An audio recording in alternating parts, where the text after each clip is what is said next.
अस्सलाम वालेकुम। जी वालेकुम सलाम। की करन आए तुसी? मैं यहाँ से थोड़ा सा कुछ शर्ट शूट लेनी थी, वो लेने आया। थोड़ा ऊंची बोलो, इतना शोर है ते मेरी थोड़ी आवाज नहीं आ रही। मैं यहाँ से शर्ट्स खरीदने आया था अपने लिए। और कित्थों आए तुसी? मैं असल में उकाड़ा से। काड़ा तो तुसी शर्ट खरीदन एडी दूर आए। मैं इधर लाहौर में प्राइवेट जॉब करता हूँ और अभी यहाँ पे मुझे मेरे कपड़े कम थे, कुछ चीज़ें, तो वो लेने आया था। ब्याह हो गया थोड़ा? जी अल्हम्दुलिल्लाह। बीवी भी इतने शिफ्ट हो गई? नहीं, मैं अभी को थोड़े दिन तक प्लान कर रहा हूँ, लेकिन अभी तक नहीं। कितने साल हो गए ब्याह नू? 7 साल हो गए। 7 साल हो गए ना। बुढ़िया तो बच के दूसरे शहर से जाते, मैंने लगता इतना तंग आते अपनी बुढ़िया तो दूसरे शहर आ गए। नहीं, ऐसा कुछ भी नहीं है। मेरी जो वाइफ है बहुत अच्छी है, तो अभी वैसे भी अभी 6-7 साल हुए हैं शादी के, तो हमारे बीच तो ऐसा कुछ भी नहीं है कि वो मुझसे थक गई या मैं उससे थक गया हूँ। बिल्कुल। ਤੁਸੀਂ ਇੰਨਾ ਫਿਟ ਕਿੰਜ ਰੱਖਿਆ ਆਪਣੇ ਆਪ ਨੂੰ? 6-7 ਸਾਲ ਵਿਆਹ ਨੂੰ ਹੋਏ ਹੋਣ ਤੇ ਮਰਦ ਦੀ ਤੇ ਮੱਤ ਵੱਜੀ ਹੁੰਦੀ ਉਂਝ। बेसिकली मैं एक तो यहाँ पे प्राइवेट जॉब करता हूँ और वैसे मैं राइटर हूँ। मैं शायरी लिखता हूँ अपनी, और काफ़ी हद तक मेरे को 2-3 किताबें तकरीबन होगी मैंने लिखी हुई हैं। तो अभी मैंने शाया नहीं की है, तो 1-2 महीने में उनको तरतीब दे के उसके बाद शाया करूँगा। तो मुझे कोई टेंशन नहीं है, कोई प्रॉब्लम नहीं। मुझे अपने घर से तरफ से कभी कोई प्रॉब्लम आई नहीं किसी किस्म की। स्मार्टनेस दा राज अक्सर भाई फैल जाते विआह तो बाद। नहीं, मैं वैसे जॉब जो करता हूँ है तो बैठने के लिए, कि मैं एक्सरसाइज भी करता हूँ और कोशिश करता हूँ कि ज़रा कम खाऊं। तो जो लोग ज़्यादा खा के बैठ जाते हैं ना, वो ज़्यादा फैलते हैं। तो शादी से इस चीज़ का कोई ताल्लुक नहीं कि आपकी शादी होगी और आप फैल जाएं। मैं आलसी हो जाते ना मर्द, कहते हुण किहदे वास्ते फिटनेस जरूरी आ, विआह ही करना सी हो गया हुण की फायदा, ते ओ एडे एडे ढिड कढ के भाईयां जी फिरदे। नहीं, आलसी नहीं, बल्कि आपको तो शादी के बाद ज़्यादा तेज़ और फिट होना चाहिए, क्योंकि आपकी जिम्मेदारियां बढ़ गई है। आप पहले अकेले थे, अब आपके ऊपर बोझ है, आपके ख़ानदान का सारी चीज़ें आपने कवर करनी है। तो हम वैसे भी गांव के लोग हैं, हमारे ऊपर जिम्मेदारी ज़्यादा होती है, जैसे कि वालदैन, बहन भाई, फिर उसके आगे अपनी फैमिली। तो मतलब ये नहीं कि हमारे यहाँ ये नहीं होता कि बीवी और बच्चे, जब तक हमारे भाई बहन जो मतलब मैरिड नहीं है अभी तक, घर में है या वालदैन, तो वो हमारे साथ होते हैं, हम तकरीबन एक साथ रहते हैं। तो हमारे पास तो बहुत जिम्मेदारियाँ होती हैं। और बुढ़ी ने कदी ਤੁਹਾਡੇ ਤੇ ਸ਼ੱਕ ਕੀਤਾ? क्योंकि ਤੁਸੀਂ शहरों बाहर ਹੁੰਦੇ अक्सर बुढ़ियां शक करदियां वा। ये आई थिंक मेरे ख्याल से नेचर है यार औरत की, कभी कभार शक हो भी जाता है, लेकिन मैं क्लियरेंस दे देता हूँ, प्रूफ दे देता हूँ, कोई ऐसा मसला नहीं। नहीं प्यार हुंदा वा, शक नहीं प्यार हुंदा वा। ये मेरे ख्याल से नेचर है यार औरत की, लेकिन शक होता रहे, और कभी 1-2 दफ़ा शायद कोई हुई भी हो ऐसी बात, लेकिन मैंने उस चीज़ का प्रूफ दिया कि आई एम। प्रूफ ते मर्दा ने रखे होंदे आ बिल्कुल सामने, कदी भी प्रूफ दे दिखाने पै जान, है ना? नहीं, मतलब हमारी आपस की बात ही है, वो आपको अभी बता रहा हूँ, इससे पहले तो मुझसे किसी ने नहीं पूछा। तो वो प्रूफ इस तरह के होते हैं कि आपको पता है औरतें भी काफ़ी चालाक होती है।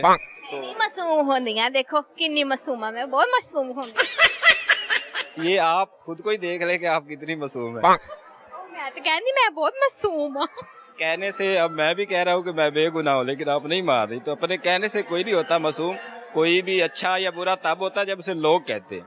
तो अच्छा और बुरे की जो सिलेक्शन है वो लोग करते हैं, आप खुद नहीं कर सकते।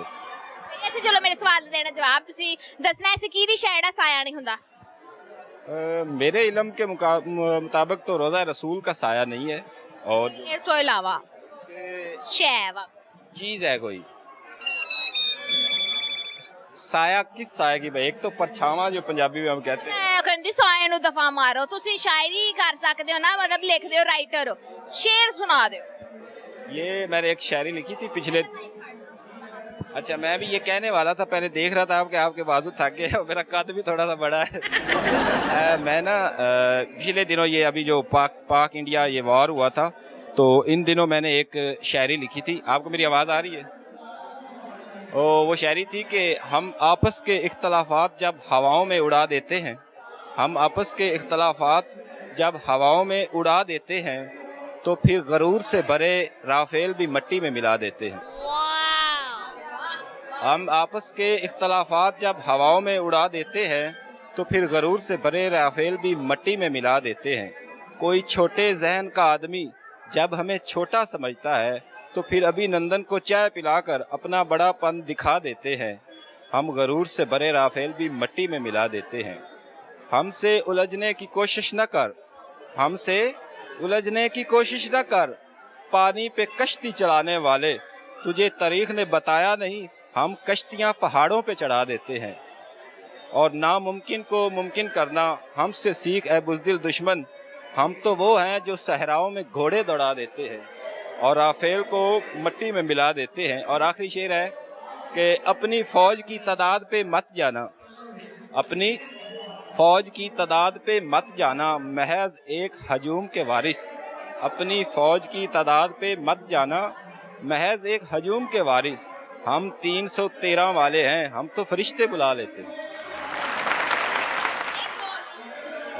एक फनी सुना दूं आप, ये अक्सर औरतें बड़ा मेकअप करती है ब्यूटी पार्लर। तो मैं रैंडमली सारी शायरी लिखता हूँ, मेरी अपनी, मैंने जो भी आपको अभी बताया मेरी सारी अपनी शायरी है। तो मैंने एक नज़म लिखी, उसका नाम ही है ब्यूटी पार्लर। वो है कि मैं नहीं जानता था कि पार्लर में क्या होता है, बिना तस्दीक खबर देने वाला तो गुमराह होता है। एक सबूत लाया हूँ तेरे लिए दोस्त, यहाँ नक्शे बदल कर लड़कों से दगा होता है। नक्शे नहीं बदले जाते क्या? ये सच है, सच, ये रियलिटी में है कि नहीं? मैंने वीडियो कई फेसबुक पे यूट्यूब पे वीडियो भी देखी है कि एक बच्चा आया और उसकी मदर गई है अंदर पार्लर में। तो जब वो पार्लर में गई है तो वो बाहर उसका वेट कर रहा था, जब वो बाहर आई है तो उसको पहचान नहीं रहा था, वो रो रहा था कि मेरी मामा किधर गई है। तो उसको देख के मैंने ये लिखा, और इसके एक और शेर इसके साथ ऐड कर देता हूँ कि या नक्शे बदल कर लड़कों से दगा होता है, ये साजिश तैयार करने वाली तुझे क्या करूँ, ये साजिश तैयार करने वाली तुझे क्या कहूँ, हमें लूट कर तेरा तो भला होता है। और एक और इसके साथ, हमें लूट कर तेरा तो भला होता है। और बुनियादी सॉरी, ये दुल्हन के चेहरे पे जो नूर बिखरता है, दुल्हन के चेहरे पे ये जो नूर बिखरता है, दरअसल वो हकीकत से जुदा होता है। आखिरी वो दरअसल जो नूर होता है दुल्हन के चेहरे पे, वो हकीकत से जुदा होता है। बुनियादी धोखाधड़ी के वार से करने वाली, बुनियादी धोखाधड़ी के वार से करने वाली कहती फिरती है कि मर्द बेवफा होता है। ਆਪਾਂ ਇਹਨੂੰ ਖਾਸ ਨਫ਼ਰਤ ਦਾ ਮੇਕਅਪ ਤੋਂ ਤੇ ਜਨਾਨੀਆਂ ਤੋਂ ਮੈਨੂੰ ਲੱਗਦਾ। ਬਹੁਤ ਸ਼ੁਕਰੀਆ ਜੀ, ਵਧੀਆ ਹੋ ਗਿਆ।